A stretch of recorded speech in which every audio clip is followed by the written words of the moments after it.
of some of the other victims as well.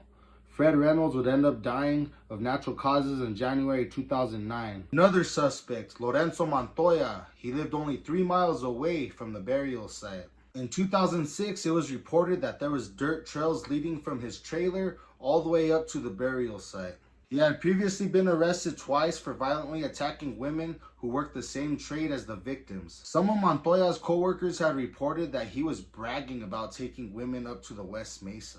In December of 2006, Montoya was strangling a teenage worker who was working in the same field as all the other victims. When he was leaving his home trying to dispose of the body, he was shot and killed by that teenager's boyfriend.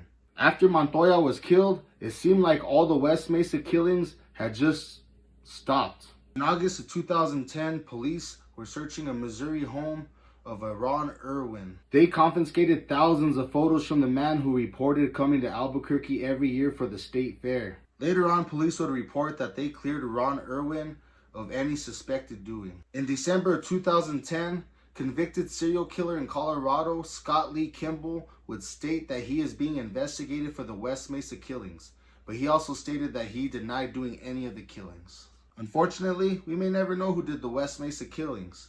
There's people who were suspected of doing it, and the one person that APD suspected did it the most, he's dead now, so there's no way of questioning him or finding out.